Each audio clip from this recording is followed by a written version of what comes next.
دینی رہبر کو اذیت دینے کا نتیجہ کیا ہوتا ہے اور تربیت کرنے کے لیے محبت ضروری ہے یا غضب؟ ان سوالوں کے جواب کو جانتے ہیں قرآن مجید کی نورانی آیتوں سے۔ ناظرین السلام علیکم، یہ سورہ صف کی تفسیر کا دوسرا ایپیسوڈ ہے جس میں ہم آیت نمبر 4 اور 5 کی تفسیر کو آپ کے سامنے پیش کریں گے۔ تو آئیے سب سے پہلے آیت نمبر 4 کی تفسیر کو جاننے کے لیے اس کی تلاوت اور ترجمے کو غور سے سن لیتے ہیں۔ کتاب انزلناه الیک مبارک لیدبروا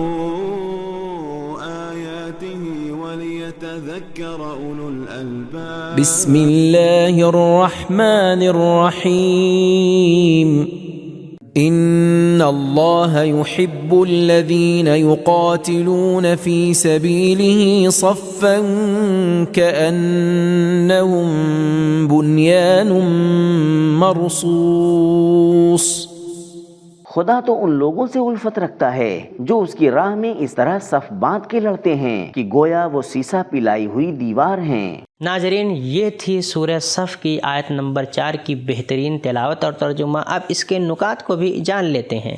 کتاب انزلناه الیک مبارک لیدبروا آیاته ولیتذکروا۔ نکات: بنیانن کا معنی ہے عمارت، مرصوصن بنا ہے رصاصوں سے جس کا معنی ہے سیسا، اور بنیانن مرصوص یعنی اتنی مضبوط عمارت جو گویا سیسا پلائی ہوئی ہے۔ پچھلی آیت شاید ان لوگوں کے لیے تنقید ہو جو جنگ اور جہاد کا نعرہ لگاتے تھے مگر اس پر عمل نہیں کرتے تھے، لہٰذا اللہ نے فرمایا جن لوگوں نے عمل نہیں کیا ان پر اللہ کا غضب ہے۔ کبر مقتن، مگر اس آیت میں ان لوگوں کی تعریف و تمجید کی ہے اور اللہ کا محبوب بتایا گیا ہے جو اپنے وعدوں پر عمل کرتے ہیں۔ ان اللہ یحب الذین یقاتلون، تاریخ میں آیا ہے کہ مولا علی علیہ السلام جنگ صفین میں اپنے ساتھیوں کا حوصلہ بڑھانے کے لیے اسی آیت کی تلاوت فرماتے تھے۔ تفسیر روح المعانی۔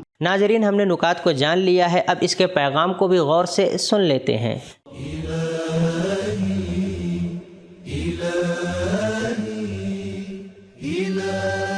نمبر 1، تربیت کرنے کے لیے محبت اور غضب دونوں ضروری ہے۔ پچھلی آیت میں اللہ کے غضب کی بات تھی اور اس آیت میں اللہ کی محبت کی بات ہے۔ نمبر 2، برے کام سے روکنے کے لیے ڈرانا اور خبردار کرنا ضروری ہے۔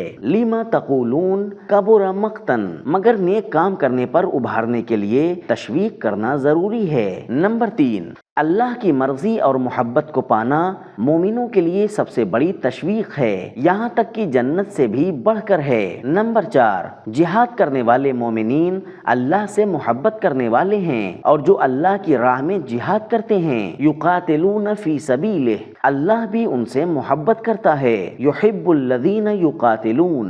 نمبر 5، عام حالات میں وحدت و اتحاد رکھنا اور تفرقے سے بچنا ضروری ہے، مگر دشمن کے سامنے مومنوں کی صفوں کو اور زیادہ متحد، اٹل اور مضبوط ہونا چاہیے۔ ناظرین، یہ تھی سورہ صف کی آیت نمبر 4 کی تفسیر۔ اب آیت نمبر 5 کی تفسیر کو جاننے کے لیے سب سے پہلے اس کے تلاوت اور ترجمے کو غور سے سن لیتے ہیں۔ کتاب انزلناه الیک مبارک لیدبروا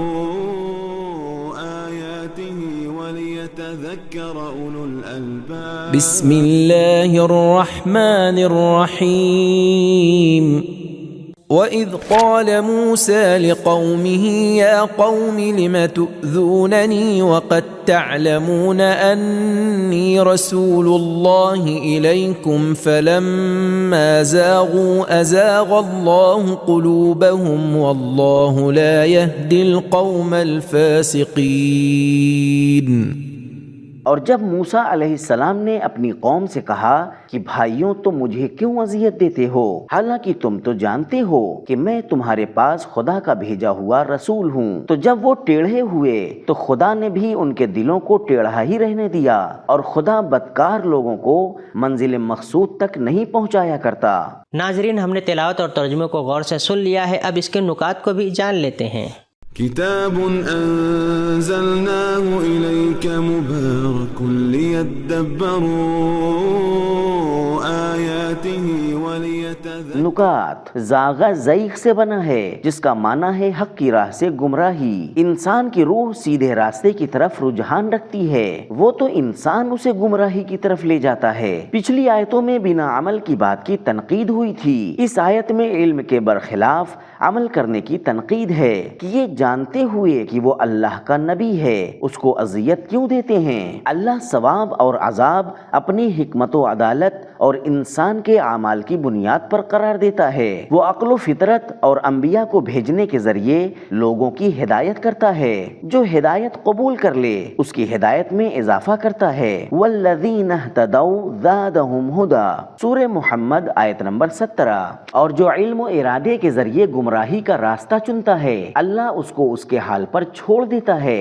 زاغوا ازاغ اللہ، حضرت موسیٰ علیہ السلام اور پیغمبر اسلام صلی اللہ علیہ وآلہ وسلم کی اذیتیں اور مصیبتیں. جناب موسیٰ علیہ السلام کی قوم نے جو اذیتیں ان کو دی ہیں وہ بہت ہیں. من جملہ وہ کہتے تھے لن نؤمن لک حتی نر اللہ جہرا، سورہ بقرہ آیت نمبر 55. تم پر اس وقت تک ہرگز ایمان نہ لائیں گے جب تک ہم خدا کو ظاہر بظاہر نہ دیکھ لیں. لن نصبر علی طعام واحد، سورہ بقرہ آیت نمبر 61. ہم سے ایک ہی کھانے پر نہ رہا جائے گا. لن ندخلها حتی یخرجوا منها، سورہ مائدہ آیت نمبر 22. جب تک وہ لوگ یہاں سے نکل نہ جائیں ہم اس میں کبھی پاؤں نہیں رکھیں گے.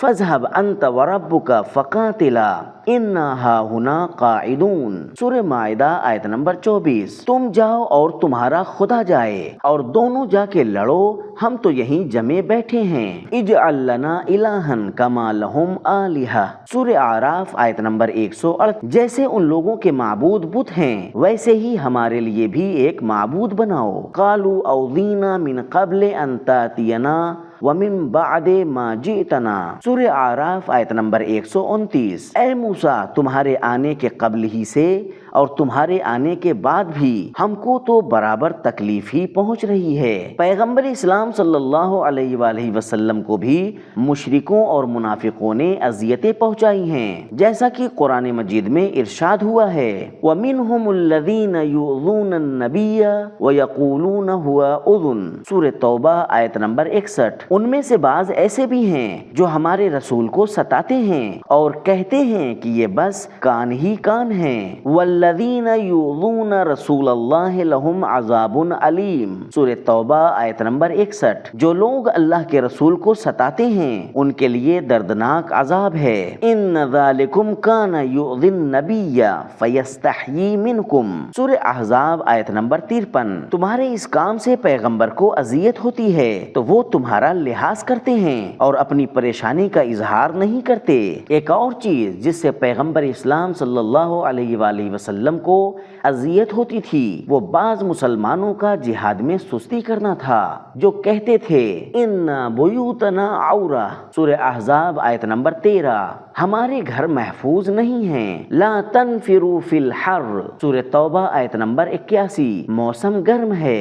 بعدت علیہم الشقہ، سورہ توبہ آیت نمبر 42. راستہ دور ہے. ولا تفتنی الا فی الفتنۃ سقطوا، سورہ توبہ آیت نمبر 49. جنگ تبوک میں شریک ہونے سے ممکن ہے ہماری نگاہ رومی لڑکیوں اور عورتوں پر پڑ جائے اور ہم پھنس جائیں، اسلحے اور سہولیات کم ہیں وغیرہ وغیرہ.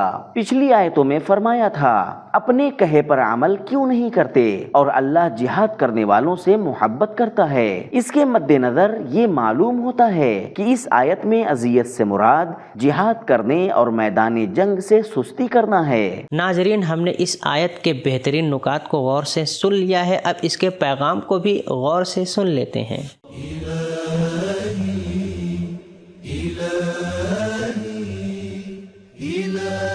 پیغام نمبر 1. حضرت موسیٰ علیہ السلام کی زندگی کی تاریخ میں بہت سی عبرتیں اور درس موجود ہیں، لہٰذا اسے فراموش نہ کریں۔ نمبر 2، بزرگوں کی تاریخ کو جاننا تسلی کا سبب ہے۔ نمبر 3، کبھی کبھی غیروں سے زیادہ اپنے مشکل پیدا کرتے ہیں۔ نمبر 4، نہی عن المنکر کرنے کے لیے جذبات سے استفادہ کریں۔ نمبر 5، ساتھیوں کا اذیت دینا ان کو چھوڑ دینے کا سبب نہیں بننا چاہیے۔ نمبر 6، علم اور جانکاری ذمہ داری لاتے ہیں، عالموں سے یہ امید کی جاتی ہے کہ وہ اپنے علم پر عمل کریں۔ نمبر 7، جو بات اور عمل دینی رہبر کی اذیت کا سبب بنے اس کا نتیجہ گمراہی ہوتا ہے۔ نمبر 8، گفتار اور اعمال میں گمراہی انسان کے دل، روح، شخصیت، ثقافت اور سوچ کے گمراہ ہونے کی تمہید ہے۔ نمبر 9، گناہ کا نتیجہ اللہ کی ہدایت سے محروم ہونا ہے۔ تو ناظرین، آج کے ایپیسوڈ میں ہم نے جانا کہ دینی رہبر کو اذیت دینے کا نتیجہ صرف اور صرف گمراہی ہوتا ہے، اور تربیت کرنے کے لیے محبت اور غضب دونوں ضروری ہوتے ہیں۔ یہ تھا ہمارا آج کا ایپیسوڈ، ملتے ہیں اگلے ایپیسوڈ میں، تب تک کے لیے شکریہ، خدا حافظ۔ سبیل قرآن، قرآنی سماج کی پہچان۔